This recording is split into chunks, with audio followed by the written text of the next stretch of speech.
శ్రేష్టమైన పరిశుద్ధమైన నామములో ఈ ఉదయ కాలంలో మీ అందరికీ కూడా శుభాభివందనాలు నేను తెలియజేయుచున్నాను. మరి మనమందరం కూడా ప్రతి దినము గొప్ప గొప్ప దైవజనుల ద్వారా అద్భుతమైన వాక్యాలు మనమందరం కూడా వింటున్నాము. ఈరోజు కూడా ఒక విశేషమైన సందర్భాన్ని మీ అందరికీ తెలియజేయాలని నేను ఆశపడుతున్నాను. మరి మనము ఈరోజు చెబుతున్న ఈ అంశము దానికి మరి సంబంధించిన మరి టైటిల్ ఏంటి అన్నప్పుడు, నాశనకరమైన హేయ వస్తువు ఏది అన్న అంశాన్ని ఈరోజు చాలా జాగ్రత్తగా మనమందరం కూడా ఆలోచన చేయబోతున్నాం. మరలా చెబుతున్నాను, నాశనకరమైన హేయ వస్తువు ఏది అనే అంశాన్ని చాలా జాగ్రత్తగా మనమందరం కూడా లేఖనముల ఆధారముతో ఈరోజు మనము ఆలోచన చేయబోతున్నాము. ఎందుకంటే మరి చాలామంది టైటిల్ వినగానే నాకు తెలిసిందే, ఇది నాకు మరి నేను చెప్తుంటాను అని ఒక మరి ఆలోచన రావచ్చు. ఏదేమైనప్పటికీ మరి ఇందులో ఈరోజు ఒక క్రొత్త కోణములో బైబిల్లో ఉన్న మరి లేఖనాలను ఆధారం చేసుకొని అద్భుతమైన సందర్భాలు ఈరోజు మీరు వినబోతున్నారు. మంచిది.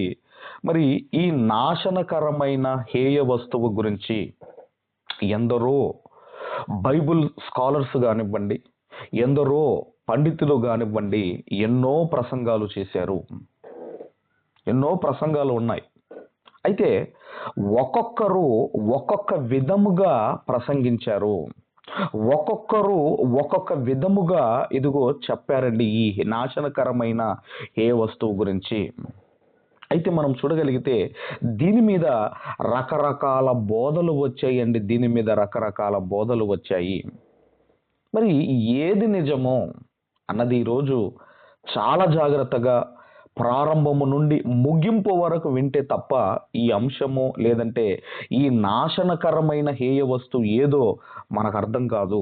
కాబట్టి మనము ఆలోచన చేయబోతున్నాము, మరి ఇంతకీ నాశనకరమైన హేయ వస్తువు గురించి ఎక్కడుందో, ఎవరు మాట్లాడుతున్నారో మనం అందరం కూడా బైబిల్లో నుండి మరి ఆలోచన చేయగలిగితే, బైబిల్లో నుండి మనం అందరం కూడా మరి మత్తయి సువార్త దయచేసి 24వ అధ్యాయము 15వ వచనాన్ని జాగ్రత్తగా మనము చదువుకుందాం. మత్తయి సువార్త 24వ అధ్యాయము 15వ వచనములో, కాబట్టి ప్రవక్త అయిన దానియేలు ద్వారా చెప్పబడిన నాశనకరమైన హేయ వస్తువు పరిశుద్ధ స్థలమందు నిలుచుట మీరు చూడగానే చదువువాడు గ్రహించునుగాక. ఇక్కడ మనం చూడగలిగితేనండి, సాక్షాత్తు మహనీయుడు మన రక్షకుడైన యేసుక్రీస్తు వారు ఇదిగోనండి హెచ్చరిస్తున్నాడు. ఆయన జాగ్రత్త పడమని యేసుక్రీస్తు వారు బోధిస్తున్నాడు. యేసుక్రీస్తు వారు శిలువ వేయబడక ముందు ఒక ప్రవక్త గురించి మాట్లాడుతున్నాడు. ఆ ప్రవక్తే దానియేలు ప్రవక్త. అందుకే అంటున్నాడు, ఏమంటున్నాడు అంటే, కాబట్టి ప్రవక్త అయిన దానియేలు ద్వారా చెప్పబడిన నాశనకరమైన హేయ వస్తువు పరిశుద్ధ స్థలమందు నిలుచుట మీరు చూడగానే చదువువాడు గ్రహించుగాక అంటున్నాడు. ఈరోజు ఈ వచనాన్ని చదువుతున్న మనము ఇదిగోనండి, ఇందులో ఒక అద్భుతమైన మరి ఆ సందర్భము మనము ఈరోజు ఆలోచన చేయబోతున్నాము, అర్థం చేసుకోబోతున్నాము. మరి మనం చూడగలిగితేనండి, నాశనకరమైన హేయ వస్తువు ఎక్కడ కనబడుతుందటండి? పరిశుద్ధ స్థలమందు నిలుచుట మీరు చూడగానే. నాశనకరమైన హేయ వస్తువు, నాశనకరమైన హేయ వస్తువు అంటున్నాడు. కాబట్టి చదువుతున్న మనము గ్రహించాలి అంటున్నాడు. అలాగే 16వ వచనం మనం చూడగలిగితే, యూదయలో ఉండువారు కొండలకు పారిపోవలెను. ఇంతకీ యూదయ ఎక్కడ ఉంది? యేసుక్రీస్తు వారి కాలంలో ఈ పాలు తేనెలు ప్రవహించి కానాను దేశం ఎలా ఉందంటే 3 దేశాలుగా మరి డివైడ్ అయింది.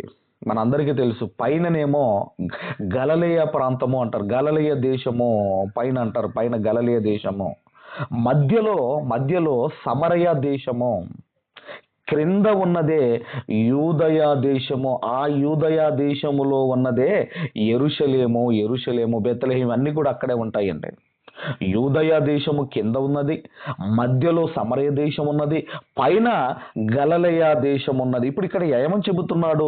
యూదయలో ఉండువారు కొండలకు పారిపోవలెను. అంటే ఎవరికి చెబుతున్నాడు? యూదయలో ఉండేది ఎవరు? ఇశ్రాయేలీలు. ఇశ్రాయేలీలు, క్రైస్తవులు కాదండి, క్రైస్తవులు కాదు. యూదయలో ఉన్నవారు ఎవరు అంటే ఇశ్రాయేలీయులు. ఇశ్రాయేలీలకు చెబుతున్న మాట ఇది, క్రైస్తవులకు చెబుతున్న మాట కాదు ఇది. ఎందుకంటే మనందరికీ తెలుసు, యేసుక్రీస్తు వారు చనిపోయాక దేవాలయపు తెర రెండుగా చినిగిపోయింది. మనందరికీ తెలుసు, మత్తయి సువార్త 27:51లో మనకు కనబడుతుంది. ఆయన చనిపోయిన తర్వాత దేవాలయపు తెర రెండుగా చినిగెను అని మనం చదువుకుంటాము. యేసుక్రీస్తు వారు అహరోన్నమయ్యాక, యేసుక్రీస్తు వారు ఆయన బ్రతికింది 33.5 సంవత్సరాలు. ఆ తర్వాత ఒక 40 రోజులు మనకు ఆయన కనబడతాడు. తర్వాత ఆయన పరలోకానికి ఆరోహణమై వెళ్ళిపోతాడు, మనందరికీ తెలుసు. అయితే యేసుక్రీస్తు వారు ఆరోహణం అయిన తర్వాత క్రీస్తు శకం 70లో ఇదిగోనండి యెరూషలేములో ఉన్న దేవాలయమును కూలగొట్టారు. యెరూషలేములో ఉన్న దేవాలయాన్ని కూలగొట్టారు. మరి ఇప్పుడు అక్కడ ఏముంది అన్నప్పుడు, ఇప్పుడు అక్కడ ఒక మసీదు కట్టబడింది. ఇప్పుడు దాన్నే ఏమంటున్నారు అంటే, దీన్నే కొంతమంది ఏమంటున్నారు అంటే, అంత్యక్రీస్తు అనేవాడు వస్తాడు. యాంటీ క్రైస్ట్ అంటాం కదండి, యాంటీ క్రైస్ట్.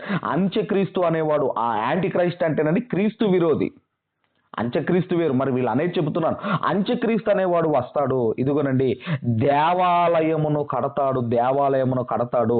ఆ అంత్యక్రీస్తు అనేవాడు హేయ వస్తువు ఇదిగోనండి ఆ దేవాలయములో పెడతాడని చాలా మంది మరి ఈ విధంగా బోధిస్తున్న వారు కూడా లేకపోలేదు.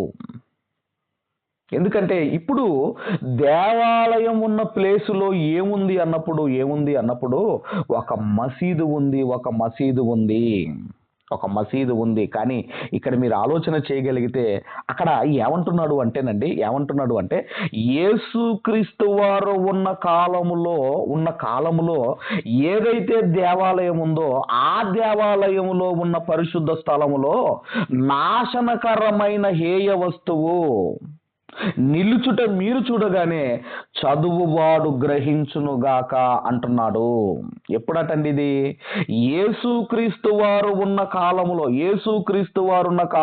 ఉన్న దేవాలయములో, ఆ కాలములో ఉన్న దేవాలయములో అప్పుడేనండి ఆయన ఉన్నప్పుడు ఏ దేవాలయం అయితే ఉందో ఆ దేవాలయంలో పరిశుద్ధ స్థలములో ఇప్పుడు ఏం కనపడుతుందంటే నాశనకరమైన హేయ వస్తువు రాగానే చదువువాడు గ్రహించాలి అంటున్నాడు. కాబట్టి ఇది మనము చూడగలిగితేనండి, మరి ఇది ఎప్పుడు జరుగుతుంది అన్నప్పుడు యెరూషలేములో దేవాలయము ఉన్నప్పుడే ఇది జరుగుతుంది అంటున్నాడు. ఇది యెరూషలేములో ఉన్న దేవాలయము కూలిపోక ముందే ఇది జరుగుతుంది అంటున్నాడు. ఇంతకీ పరిశుద్ధ స్థలము మరి ఇవన్నీ కూడా మనము చూడగలిగితేనండి, మరి పాత నిబంధనలోనికి మనం వెళ్ళి ఆలోచన చేయగలిగితే దయచేసి మరి పాత నిబంధనలో మరి దేన్ని పరిశుద్ధ స్థలం అన్నాడు, ఏంటి అన్నాడు మనం అందరం కూడా చూడగలిగితే దయచేసి హెబ్రీలకు రాసిన పత్రిక 9వ అధ్యాయము, దయచేసి హెబ్రీలకు రాసిన పత్రిక 9వ అధ్యాయము 1వ వచనము నుండి 5వ వచనము వరకు గల వాక్య భాగాలు మనము చదువుకుందాము. మొదటి నిబంధనకైతే సేవా నియమములను ఈ లోక సంబంధమైన పరిశుద్ధ స్థలమును ఉండెను. ఏలయనగా మొదట ఒక గుడారం ఏర్పరచబడెను, అందులో దీపస్తంభమును బల్లయు దాని మీద ఉంచబడిన రొట్టెలను ఉండెను. దానికి పరిశుద్ధ స్థలమని పేరు. రెండవ తెరకు ఆవల అతి పరిశుద్ధ స్థలమును గుడారం ఉండెను. అందులో సువర్ణ ధూపార్తియు అంతటను బంగారపు రేకులతో తాపబడిన నిబంధన మందసమును ఉండెను. ఆ మందసములో మన్నా గల బంగారు పాత్రయు చిగురించిన అహరోను చేతికర్రయు నిబంధన పలుకలను ఉండెను. దీనిపైని కరుణాపీఠమును కమ్ముకొనుచున్న మహిమగల కెరూబులు ఉండెను. వీటిని గూర్చి ఇప్పుడు వివరముగా చెప్పవల్లపడదు. మరి మనందరికీ తెలుసండి, ప్రత్యక్షపు గుడారము 3 భాగాలుగా ఉంటుంది. ఒకటి ఆవరణము, రెండవది పరిశుద్ధ స్థలము, మూడవది అతి పరిశుద్ధ స్థలము. మొదటి వచనంలో అంటున్నాడు, ఏమంటున్నాడంటే ఈ లోక సంబంధమైన పరిశుద్ధ స్థలము ఉండెను. ఈ లోక సంబంధమైన పరిశుద్ధ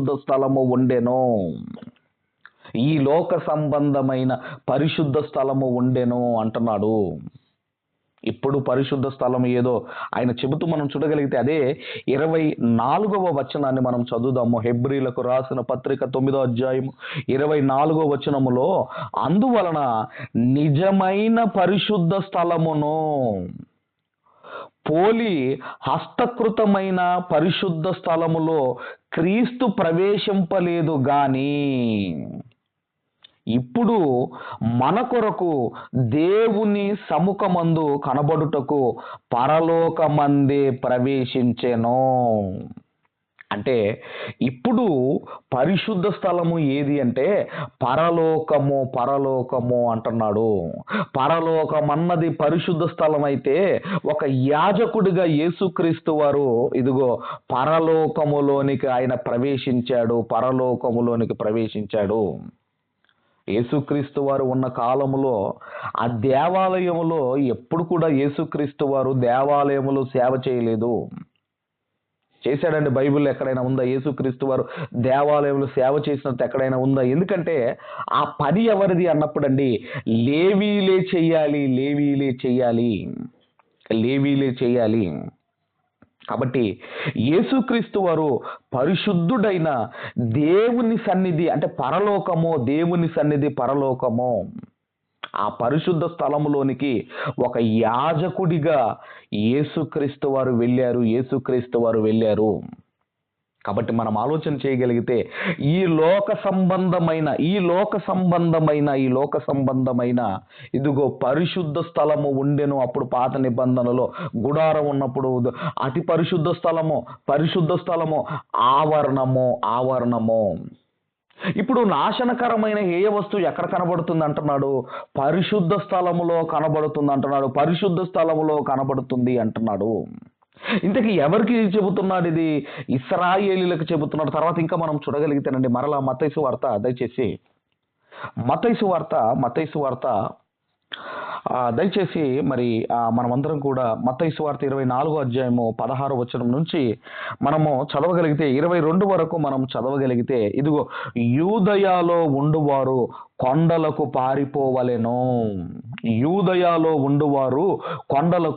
పారిపోవలెను. ఎందుకంటే ఆ రోజు మనం చూడగలిగితే ఇది క్రైస్తవులకు చెప్పబడుతున్నది కాదు. దయచేసి చాలా జాగ్రత్తగా మీరు బైబిల్ను మరి చదవవలసిందిగా మనవి చేస్తున్నాను. మంచిది. అలాగే మిద్ద మీద ఉండువాడు తన ఇంటిలో నుండి ఏదైనాను తీసుకొని పోవుటకు దిగకూడదు.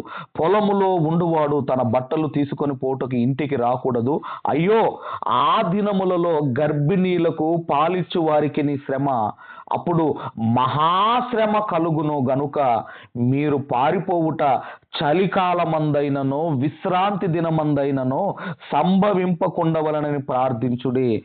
లోకారంభము నుండి ఇప్పటి వరకు అట్టి శ్రమ కలుగలేదు, ఇక ఎప్పుడునూ కలగబోదు. ఆ దినములు తక్కువ చేయబడకపోయిన ఎడల ఏ శరీరియు తప్పించుకొనడు. ఏర్పరచబడిన వారి నిమిత్తము ఆ దినములు తక్కువ చేయబడును. ఇది ఎవరి గురించి చెబుతున్నాడు అన్నప్పుడు ఇశ్రాయేలీల గురించి చెబుతున్నాడు. మహాశ్రమ దినములు రాబోతున్నాయి ఇశ్రాయేలీలకు అని చెబుతున్నాడు. మనం చూడగలిగితేనండి, మరి అబ్రహాము గారు ఇస్సాకు గారిని బలి తీసుకోవడానికి ఒక ప్రాంతానికి వెళతాడు. దేవుడు వెళ్ళమన్న ప్రాంతము ఆ మోరియా పర్వతం దగ్గరికి వెళ్ళమని చెబుతాడు. చెబుతాడు కదండి. ఆ ప్రాంతం మీదనే అక్కడనే సొలొమోను గారు దేవునికి దేవాలయము కట్టాడు. అక్కడనే సొలొమోను గారు దేవునికి దేవాలయము కట్టాడు. అక్కడ ఏ ప్రాంతం మీదైతే అబ్రహాము గారు ఇస్సాకు గారిని బలి తీసుకొని చేయడానికి వెళ్ళాడో ఆ ప్రాంతం దగ్గరనే అక్కడనే ఆ ప్లేస్లోనే సొలొమోను గారు దేవాలయం కట్టాడు. ఇప్పుడు ఆ దేవాలయం ప్లేస్లో ఏముంది అంటే ఇప్పుడు అక్కడ మసీదు ఉంది. ఇప్పుడు ఆ మసీదు కూలగొట్టబడుతుంది. ఆ తర్వాత అక్కడ మందిరం కట్టబడుతుంది. ఆ తర్వాత అంత్యక్రీస్తు అనేవాడు వస్తాడు. అక్కడ ఇదిగోనండి పరిశుద్ధ స్థలములో నాశనకరమైన ఏ వస్తువు పెడతాడని ఈరోజు రకరకాలుగా మాట్లాడుతున్నారు. అయితే మనం ఆలోచన చేయగలిగితే యేసుక్రీస్తు వారు ఒక ప్రవక్త గురించి మరి ఆయన మాట్లాడుతున్నాడు. ఇంతకీ ఏ ప్రవక్త చెప్పాడు నాశనకరమైన ఏ వస్తువు గురించి అని మనం చూడగలిగితేనండి, దానియేలు గ్రంథము దయచేసి 9వ అధ్యాయము, అందరం కూడా దయచేసి దానియేలు గ్రంథము 9వ అధ్యాయము 25, 26 వచనాలు మనం అందరం కూడా చదువుకుందాము. యెరూషలేమును మరలా కట్టించవచ్చునని ఆజ్ఞ బయలుదేరిన సమయమును మొదలుకొని అభిషిక్తుడు అనగానే అక్కడ ఫుట్ నోట్లో మనం చూడగలిగితే మెస్సియా అభిషిక్తుడగు అధిపతి వచ్చు వరకు 7 వారములు పట్టునని స్పష్టముగా గ్రహించుము. 62 వారములు తొందరగల సమయముల యందు పట్టణపు రాచవీధులను కందకములను మరలా కట్టబడును.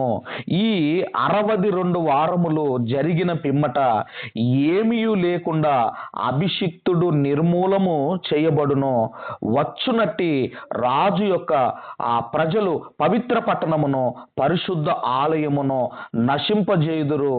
వాని అంతము హఠాత్తుగా వచ్చును మరియు యుద్ధకాలము వరకు నాశనము జరుగునని నిర్ణయించబడెను.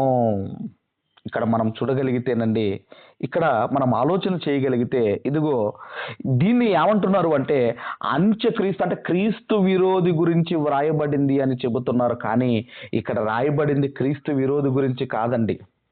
ఎవరి గురించి అంటే సాక్షాత్తు యేసుక్రీస్తు వారి గురించి రాయబడింది. దేవుని చిత్తమైతే ఈ 70 వారముల ప్రవచనం గురించి రాబోయే దినముల్లో మనం ఆలోచిద్దాము.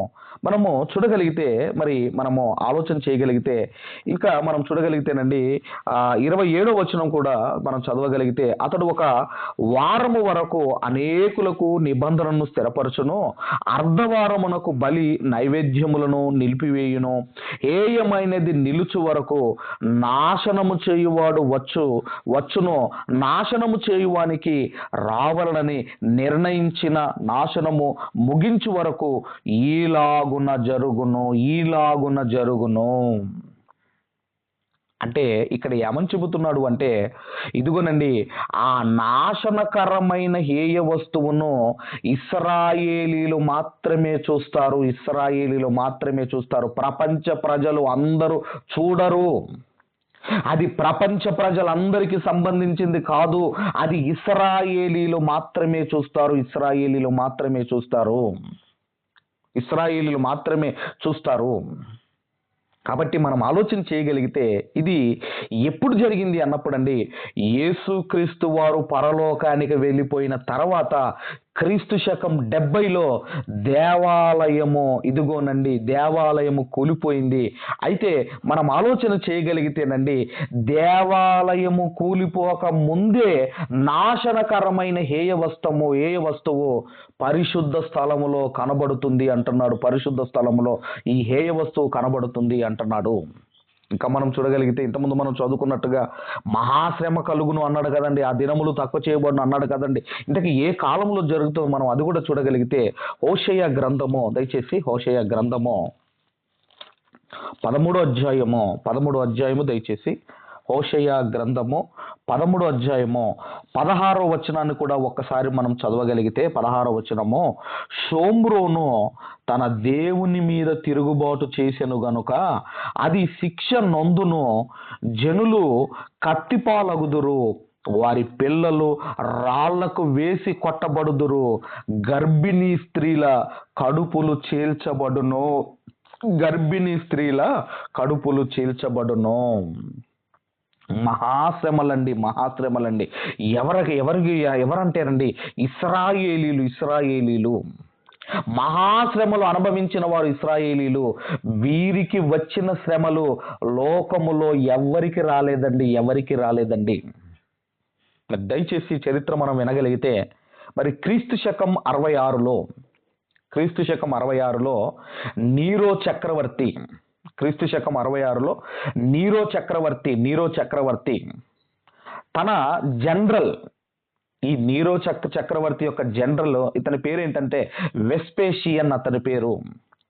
ఈ వెస్పేషియన్కి యూదులను అంతము చెయ్యాలి అనే బాధ్యతను అప్పగించాడు ఈ నీరో చక్రవర్తి. ఈ వెస్పేషియన్కు ఒక కుమారుడు ఉన్నాడు. అతని పేరే టైటస్ అండి. అతని పేరు టైటస్. క్రీస్తు శకం 70లో ఏప్రిల్ నుండి సెప్టెంబర్ వరకు యెరూషలేముపై దండయాత్ర చేశాడు. యెరూషలేము ప్రాకారములను కూల్చాడు. దేవాలయమును నేలమట్టం చేశాడు.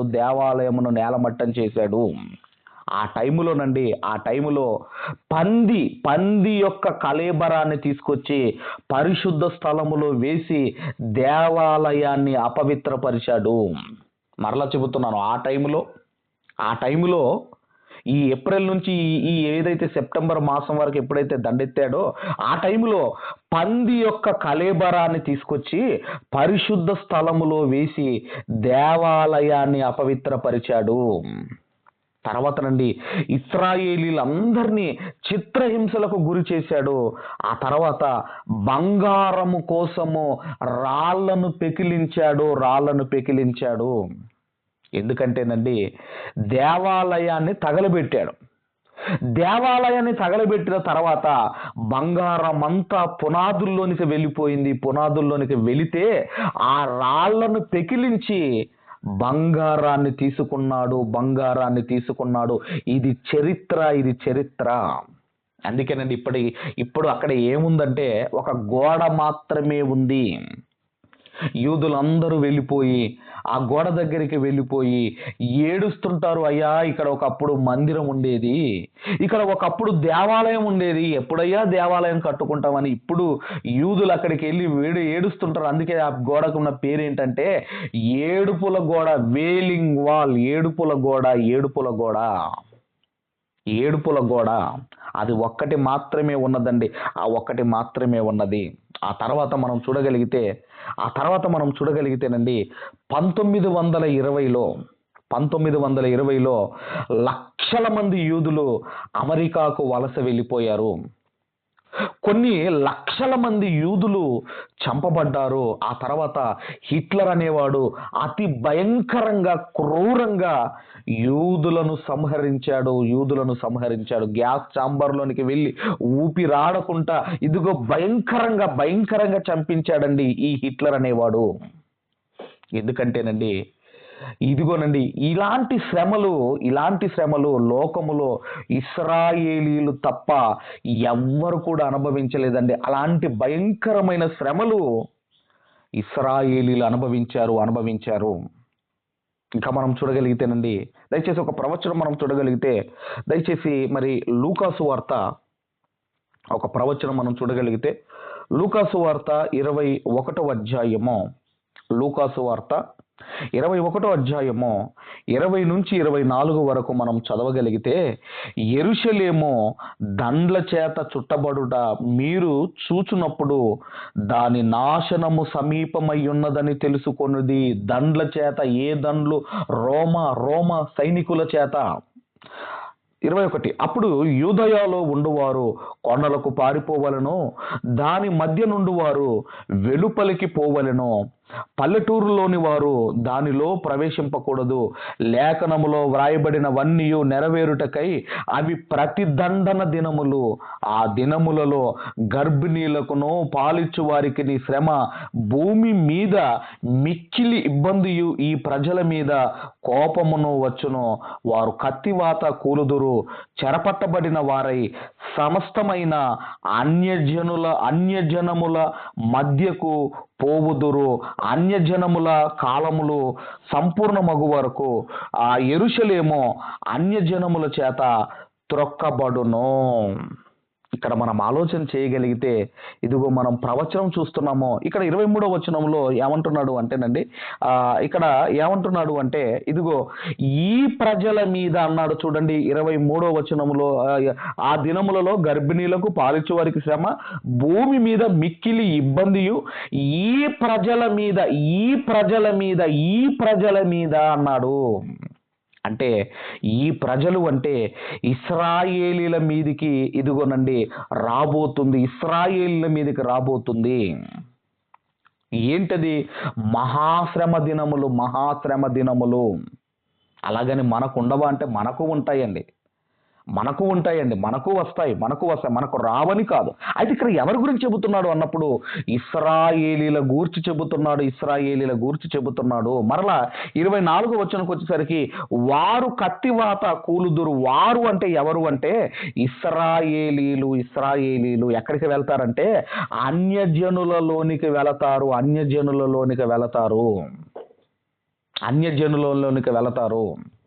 ఆ మధ్యకాలంలో మనం చూస్తూ ఉంటాం కదా, ఇప్పటికీ గుంటూరు ప్రాంతంలో యూదులు ఉన్నారు అని ఇప్పటికీ మనము మరి ఆ యూట్యూబ్లో మనం చూస్తూనే ఉంటాం. గుంటూరు ప్రాంతంలో వాళ్ళ ఆరాధనలు వాళ్ళ ఇవన్నీ కూడా మరి జరుగుతూనే ఉన్నాయి, మనం చూస్తూనే ఉంటాము.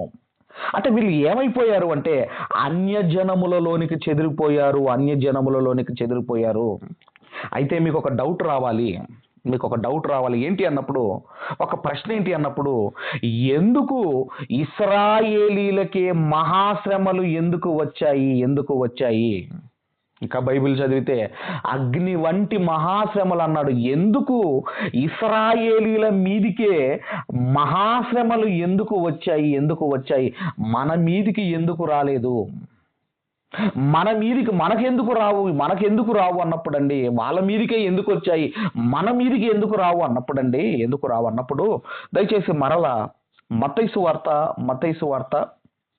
24వ అధ్యాయము, మత్తయి సువార్త 24వ అధ్యాయము మొదటి 2 వచనాలు మనం అందరం కూడా చదువుకుందాం. మొదటి వచనము, 2వ వచనం మనం చదువుకుందాము. యేసు దేవాలయము నుండి బయలుదేరి వెళ్ళుచుండగా ఆయన శిష్యులు ఆ దేవాలయపు కట్టడములను ఆయనకు చూపించవచ్చిరి. అందుకు ఆయన, మీరు ఇవన్నీ చూచుచున్నారు కదా, రాతి మీద రాయి ఒక్కటైనను ఇక్కడ నిలిచి ఉండకుండా పడద్రోయబడునని మీతో నిశ్చయముగా చెప్పుచున్నానని వారితో అనేను. ఏదో దేవాలయాన్ని చూపిస్తున్నారు, దాన్ని అది చూపిస్తున్నారు. అయితే యేసుక్రీస్తు వారు దేవాలయము యొక్క భవిష్యత్తు చెబుతున్నాడు. ఏమంటున్నాడండి? రాతి మీద రాయి ఒక్కటైనను ఇక్కడ నిలిచి ఉండకుండా పడద్రోయబడునని మీతో నిశ్చయముగా చెప్పుచున్నానని వారితో అనేను. ఇంతకుముందు నేను చెప్పినట్టుగా ఎప్పుడైతే దేవాలయాన్ని తగలబెట్టాడో ఆ బంగారమంతా ఇదిగో పునాదుల్లోనికి వెళితే రాళ్లను పెకిలించి ఆ బంగారాన్ని తీసుకున్నారు. ఇది ఎప్పుడు జరిగింది అన్నప్పుడు క్రీస్తు శకం 70లో ఇదిగోనండి రోమా చక్రవర్తి అయిన నీరో అతని జనరల్ అయిన వెస్పేషియన్ కుమారుని ద్వారా, అతని కుమారుడైన టైటస్ ద్వారా ఇదిగోనండి ఇది జరిగింది. మరి ఎందుకండి ఇశ్రాయేలీలకు మహాశ్రమలు ఎందుకు వచ్చాయి? వాళ్ళకే ఈ భయంకరమైన శ్రమలు ఎందుకు వచ్చాయి అన్నప్పుడు అదే మత్తయి సువార్త 23వ అధ్యాయము 37 నుంచి 39 వరకు మనం చదవగలిగితే యెరూషలేమా ప్రవక్తలను చంపుచూను, నీ యొద్దకు పంపబడిన వారిని రాళ్లతో కొట్టుచూను ఉండుదానా అంటున్నాడు. చూడండి, అంటే వీళ్ళు ఏం చేస్తున్నారు? వీళ్ళు ఏం చేస్తున్నారు అంటే వచ్చిన ప్రవక్తలను చంపుతున్నారు, ప్రవక్తలను చంపుచు నీ యొద్దకు పంపబడిన వారిని రాళ్లతో కొట్టుచును ఉండుదానా. అయినను ప్రవక్తలను చంపుచున్న రాళ్లతో కొడుతున్న అయినను కోడి తన పిల్లలను రెక్కల క్రిందికి ఎలాగూ చేర్చుకొనునో అలాగే నేనును నీ పిల్లలను ఎన్నో మార్లు చేర్చుకొనవలెనని యుంటిని గాని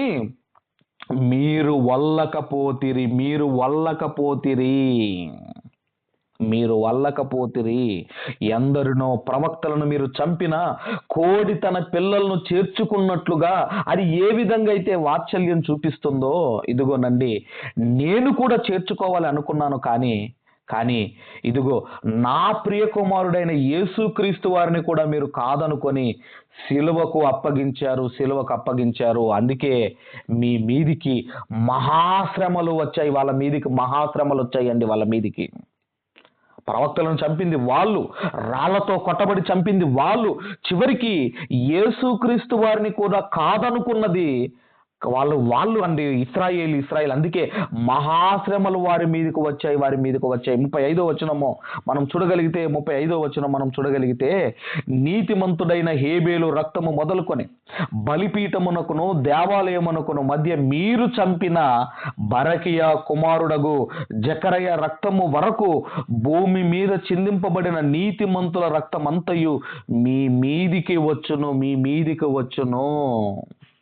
ఇంకా ఏమంటున్నాడు? ఇవన్నీ ఈ తరము వారి మీదికి వచ్చునని మీతో నిశ్చయముగా. ఈ తరం అన్నాడండి. ఈ తరం అంటే ఆ రోజున్న తరం మీదకి వస్తాయి అన్నాడు. ఆ తరం మీదికి వస్తాయి అన్నాడు. అందుకే ఇప్పటికీ మీరు చూడండి, ఇజ్రాయెల్ దేశం చుట్టూ కూడా ముస్లిం దేశాలు ఇప్పటికీ యుద్ధం. ఎప్పుడు ఏమి జరుగుతుందో తెలియదండి. ఎందుకు ఆ పరిస్థితి? ఈరోజు ఇజ్రాయెల్ దేశానికి ఎందుకు ఆ పరిస్థితి అంటే 39వ వచనంలో ఇది మొదలుకొని ప్రభువు పేరిట 38 చదువుకుందాం. ఇదిగో మీ ఇల్లు మీకు విడవబడి ఉన్నది. దేవుడు విడిచిపెట్టేశాడండి యెరూషలేమును. అందుకేనండి నిత్యము యుద్ధ వాతావరణం, యుద్ధాలు. ఇక యుద్ధాలేనండి, వాళ్ళ జీవితం అంతా యుద్ధాలే. ఎందుకంటే ఈ మహాశ్రమలు వారి మీదికి ఎందుకు వచ్చాయి అన్నప్పుడు, ఇదిగో ప్రవక్తలను చంపింది వాళ్ళే, రాళ్లతో కొట్టి చంపింది వాళ్ళే. దేవాలయంలో చంపారట కదండి బరకియ కుమారుడు జకరయాను. ఇదిగోనండి ఎక్కడ చంపారట? దేవాలయంలో. అంటే మీరు ఆలోచించండి. అందుకేనండి మహాశ్రమలు వారి మీదికి వచ్చాయి. అయితే మనం ఏం ఆలోచిస్తున్నామో, మరి నాశనకరమైన హేయ వస్తువు అంటే ఏంటో మనం ఆలోచిస్తున్నాము. నాశనకరమైన హేయ వస్తువు అంటే ఏంటో మనము ఆలోచిస్తున్నాము. ఇంతకీ హేయమైనది ఏంటో ముందు మనకు తెలియాలి. మరి ఏంటి నాశనకరమైన హేయ వస్తువు అంటే ఏంటో మరి బైబిల్లో నుంచి మనం అందరం కూడా ఆలోచన చేయగలిగితే, దయచేసి అందరము కూడా దినవృత్తాంతముల 2వ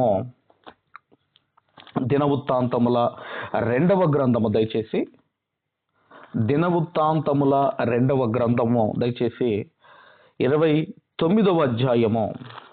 దినవృత్తాంతముల 2వ గ్రంథము దయచేసి 29వ అధ్యాయము దయచేసి 5వ వచనాన్ని జాగ్రత్తగా మనమందరము కూడా చదువుకుందాం. దినవృత్తాంతముల 2వ గ్రంథం 29వ అధ్యాయం 5వ వచనములో వారికి ఇలాగు ఆజ్ఞ ఇచ్చెను, లేవీయులారా నా మాట ఆలకించుడి.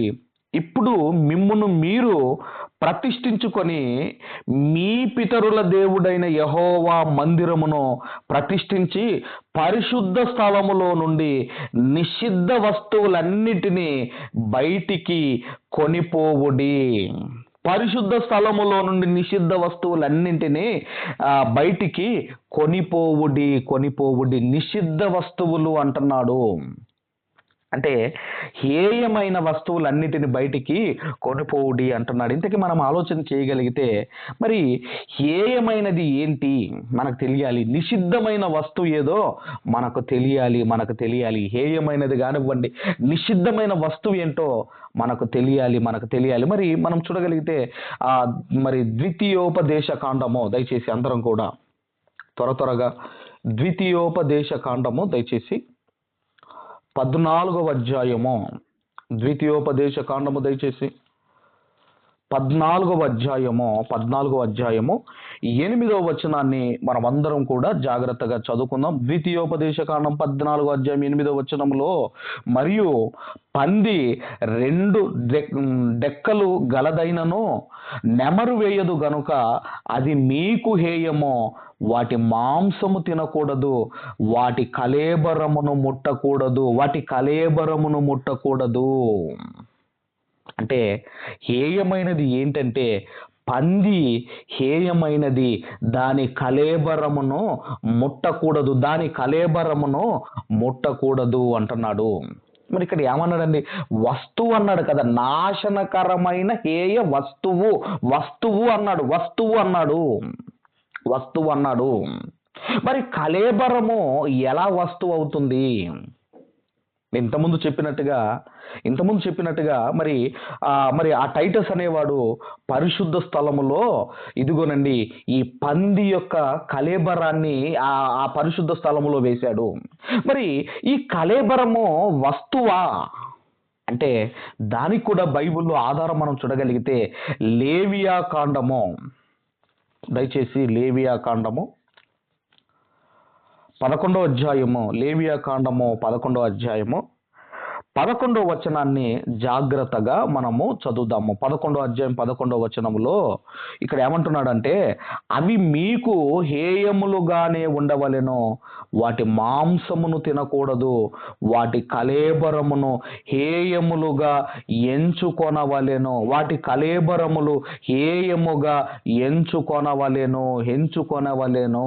ఇక్కడ కూడా మనకు హేయముగా ఇదిగో కళేబరము కనబడుతుంది. అయితే మన ప్రశ్న ఏంటంటే, కళేబరము వస్తువా అని మనం చూడగలిగితే మరి లేవియా కాండంలోనే 5వ అధ్యాయం 2వ వచనంలో, లేవియా కాండం 5వ అధ్యాయం 2వ వచనంలో, లేవియా కాండము దయచేసి 5వ అధ్యాయము 2వ వచనంలో 5:2లో ఏముందో మనం చూడగలిగితేనండి, ఇక్కడ మరియు నొకడు ఏ అపవిత్ర వస్తువునైనను ముట్టిన ఎడల, ఇంతకీ ఏంటిది అపవిత్ర వస్తువు అంటే, అది ఏమంటున్నాడంటే అపవిత్ర మృగ కళేబరమే గాని, అపవిత్ర పశువు కళేబరమే గాని, అపవిత్రమైన ప్రాకెడు జంతువు కళేబరమే గాని అది అపవిత్రమని తనకు తెలియకపోయినను అతడు అపవిత్రుడై అపరాధి అగును. అంటే అపవిత్ర వస్తువు హేయ వస్తువు అంటే ఇక్కడ అంటున్నాడు కళేబరం ఎంత క్లియర్గా ఉందో చూడండి. ఈ కళేబరము హేయమైనది గనుక ఇదిగోనండి వెస్పేషియన్ కుమారుడు టైటస్ అనేవాడు ఇదిగో ఆ కళేబరాన్ని తీసుకొని వెళ్ళి దేవాలయములోని పరిశుద్ధ స్థలములో పడేశాడు. ఇంకా ఏం చేశాడో తెలుసా అండి వీడు? ఇంకా ఏం చేశాడో తెలుసా? ఇతను ఏం చేశాడంటే మనం చూడగలిగితే ఇదిగో నీరో చక్రవర్తి చిత్రపటాలు ఉంటాయి కదండి, ఆ తర్వాత రోమా దేవతల బొమ్మలు ఆ దేవాలయంలో పెట్టాడు. ఎప్పుడంటే ఆ దేవాలయము కూల్చక ముందు ఏం చేశాడంటేనండి ఇదిగోనండి దేవాలయానికి అవమానం చేశాడు. ఆ తర్వాత ఏప్రిల్ నుంచి సెప్టెంబర్ మధ్యలో ఏం చేశాడు అంటే ఆ తర్వాత క్రీస్తు శకం 70లో ఇదిగో దాడి చేసి దేవాలయాన్ని కూల్చేశాడు. కాబట్టి మనం ఆలోచన చేయగలిగితే ఇదిగోనండి, ఆ వస్తువు ఏంటంటే కళేబరము, పంది యొక్క కళేబరము పరిశుద్ధ స్థలములో వేశాడు. యేసుక్రీస్తు వారు చెప్పిన ఒక అద్భుతమైన మాట మనం చదవగలిగితే లూకాసు వార్త అందరం కూడా మరి 19వ అధ్యాయము దయచేసి లూకాసు వార్త 19వ అధ్యాయము దయచేసి త్వరగా 19వ అధ్యాయము 41 నుంచి మనం అందరం కూడా చదవగలిగితే 19వ అధ్యాయం 41 నుంచి, ఆయన పట్టణమునకు సమీపించినప్పుడు దాని చూచి దాని విషయమై ఏడ్చి, నీవును ఈ నీ దినమందైనను సమాధాన సంబంధమైన సంగతులు తెలుసుకుని నీడల నీకెంతో మేలు గాని ఇప్పుడు అవి నీ కనులకు మరుగు చేయబడి ఉన్నవి. ప్రభువు నిన్ను దర్శించిన కాలము నీవు ఎరగకుంటివి గనుక నీ శత్రువులు నీ చుట్టూ గట్టు కట్టి ముట్టడి వేసి అన్ని పక్కల నిన్ను అరికట్టి నీలోనున్న నీ పిల్లలతో కూడా నిన్ను నేల కలిపి నీలో రాతి మీద రాయి నిలిచి ఉండని దినములు వచ్చున చెప్పెను. ఇక్కడ మనం చూడగలిగితేనండి, ఇదిగో యేసుక్రీస్తు వారు ఇక్కడ మనం చూడగలిగితే ఆయన ఏడిచి పట్టణమునకు సమీపించినప్పుడు దాన్ని చూచి దాని విషయమై ఏడిచి ఎప్పుడైతే యెరూషలేములోనికి ఎంటర్ కాబోతున్నాడో, ఇదిగోనండి ఆయన తన కోసం ఏడవలేదండి. అందుకే ఆయన సిలువలో అన్నాడు కదా, నా కొరకు కాదు, మీ కొరకు మీ పిల్లల కొరకు ఏడవండి అన్నాడు. ఎందుకంటే యెరూషలేమును చూచి ఏడిచాడు అంటే ఎంత భయంకరమైన దినములు రాబోతున్నాయో మీరు ఆలోచించండి. అసలు యేసుక్రీస్తు వారు కామన్గా ఆయన ఏడవడండి, మరి ఆయన ఏడిచాడు అంటే ఎంత మహాశ్రమ యెరూషలేం మీదకి రాబోతుందో మీరు ఆలోచించండి. అందుకే 43వ వచనం, ప్రభువు నిన్ను దర్శించిన కాలము నీవు ఎరగకుంటివి గనుక అంతటా మనం చూడగలిగితే ఇదిగోనండి, ప్రవక్తలను చంపారు, అటు యేసుక్రీస్తు వారు వస్తే ఆయనను ఎరగలేదు. ఇదండి వారు చేసిన మహాపాపము. అందుకే 44వ వచనంలో నీలో రాతి మీద రాయి నిలిచి ఉండని దినములు వచ్చునని చెప్పాను. అంటే టోటల్గా మనం చూడగలిగితే యూదులు చెదిరిపోతారు. మరలా మనం చూడగలిగితేనండి, ఒక దేశముగా ఏర్పడింది, మరి 1948 అనుకుంటా ఒక దేశముగా ఏర్పడింది. అదే ఇజ్రాయేలు దేశము. ఒకప్పుడు ఇజ్రాయేలు దేశం అనేది వరల్డ్ మ్యాపులో లేదండి. ఇదిగో ఆ తర్వాత ఇజ్రాయేలు దేశం అన్నది స్థాపించబడింది. ఇప్పుడు మనం ఆలోచన చేయగలిగితే ఇదిగోనండి, ఇప్పుడు అదిగో ఆ ప్లేస్లో ఏదైతే మసీదు ఉందో ఆ ప్లేస్లో దేవాలయాన్ని కడతారని, అది పరిశుద్ధ స్థలం అంటే దేవుడు ఒప్పుకోడు. మరి దయచేసి త్వరగా ఈ వాక్యాన్ని ముగించుకుందాం. మరి రోమీలకు రాసిన పత్రిక, అపోస్తులైన పౌలు గారు రోమీలకు రాసిన పత్రిక 9వ అధ్యాయము 27, 28 వచనాలు మనము చదువుకుందాము. మరియు ప్రభు తన మాట సమాప్తము చేసి క్లుప్తపరిచి భూలోకమునందు దానిని నెరవేర్చును గనుక ఇశ్రాయేలు కుమారుల సంఖ్య సముద్రపు ఇసుక వలె ఉండినను శేషమే రక్షింపబడునని యెషయాయు ఇశ్రాయేలును గూర్చి బిగ్గరగా పలుకుచున్నాడు.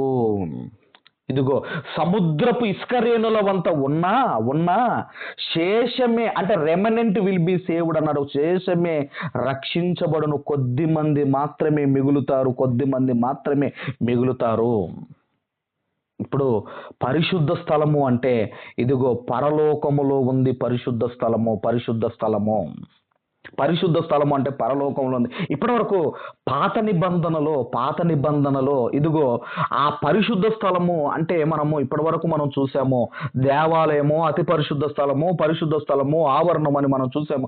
అయితే ఇప్పుడు మనం ఆలోచన చేయగలిగితే ఇక క్రొత్త నిబంధనకు వచ్చేసరికి మరలా పరిశుద్ధ స్థలం అంటే ఏంటో త్వరగా మనము చూడగలిగితే తెస్సలోనీయులకు రాసిన 2వ పత్రిక, అపోస్తులైన పౌలు గారు తెస్సలోనీయులకు రాసిన 2వ పత్రిక 2వ అధ్యాయము 3, 4 వచనాలు మనమందరం కూడా చదువుకుందాం. 3, 4 వచనాలు చదువుకుందాము. మొదట 3-4 వచనాలు మనం అందరం కూడా దయచేసి చదువుకుందాము. మొదట, భ్రష్టత్వము సంభవించి నాశన పాత్రుడగు పాప పురుషుడు బయలుపడితేనే గాని ఆ దినము రాదు. ఆ దినం అంటే యేసుక్రీస్తు వారి రెండవ రాకడ రాదు.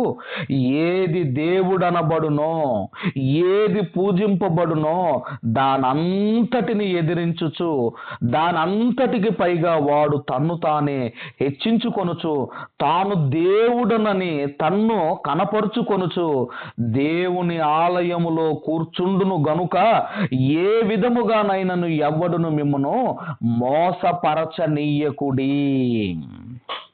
ఇక్కడ మనం చూడగలిగితేనండి, ఇదిగో ప్రపంచ క్రైస్తవులకు పౌలు గారు రాస్తున్నారు. ఇదిగో ఏమంటున్నాడు అంటేనండి, ప్రపంచములోనికి భ్రష్టుడు వచ్చాడు. ఏది దేవుడు అనబడునో, ఇంతకీ ఏది దేవుడు అనబడునో అని మనం ఆలోచన చేయగలిగితే మనందరికీ మరి యోహాను సువార్తలో 1వ అధ్యాయము మరి 1వ వచనం మనందరికీ తెలుసు కదండి. ఆది అందు వాక్యము ఉండెను, వాక్యము దేవుని యొద్ద ఉండెను, వాక్యము దేవుడై ఉండెను. అంటే వాక్యమును ఆరాధిస్తున్నాము. ఇది ఎలా ఆరాధిస్తున్నాం అన్నప్పుడు సత్యముతో ఆరాధిస్తున్నాము. అందుకే ఆత్మతోనూ సత్యముతోనూ చేసే ఆరాధన అంటే మనం చూడగలిగితే వాక్యము దేవుడు అనబడును.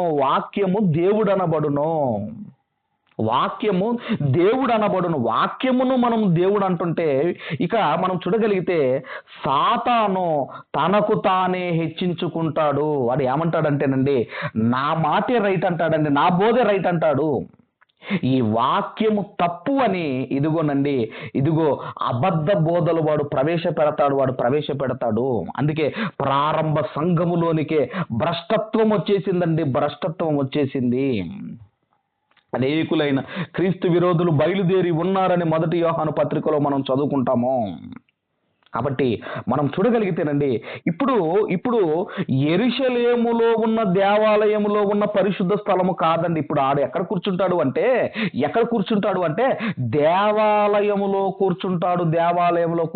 ఆ మసీదు ఉన్న ప్లేసులో దేవాలయం కడతారు. ఆ దేవాలయంలో ఈ క్రీస్తు విరోధి అంత్యక్రీస్తు అనేవాడు కూర్చుంటాడు అన్నది కాదండి, అది కాదండి. ఇప్పుడు దేవాలయములో వాడు కూర్చుంటాడు. ఇంతకీ ఏంటి దేవాలయం?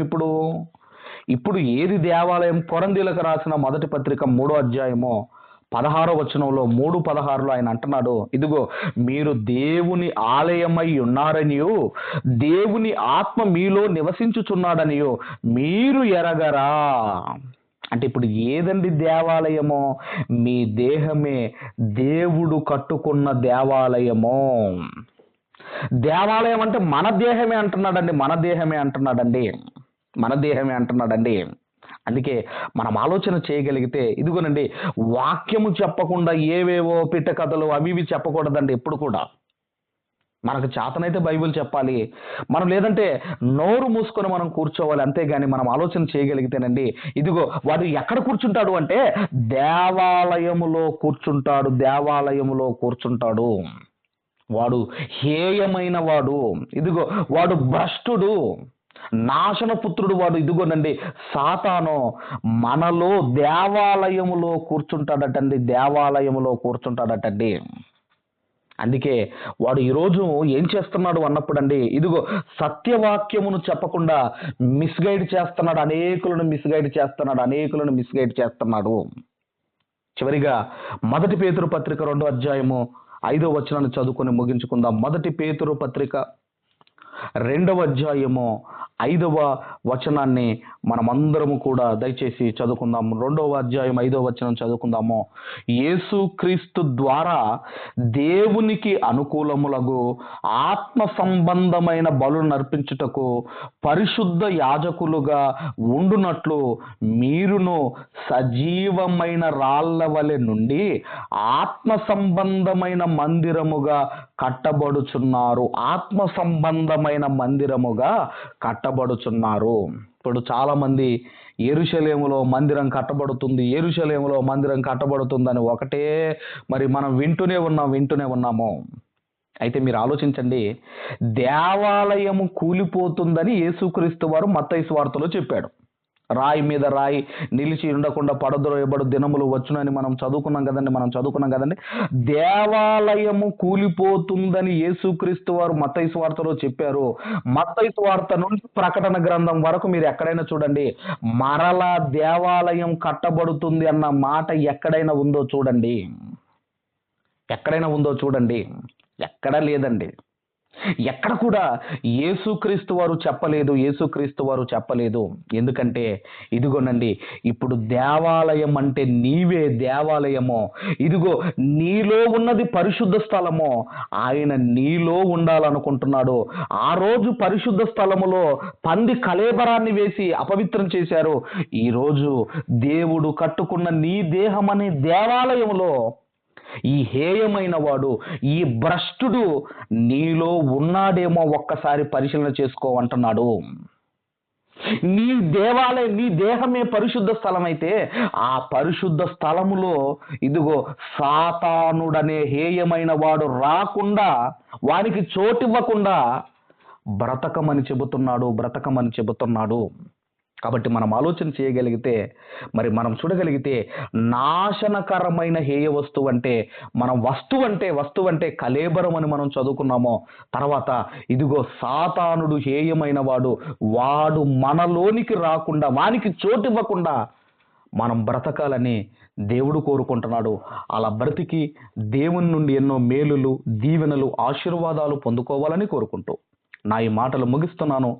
దేవుడు మనందరినీ దీవించి ఆశీర్వదించును గాక. ఆమేన్.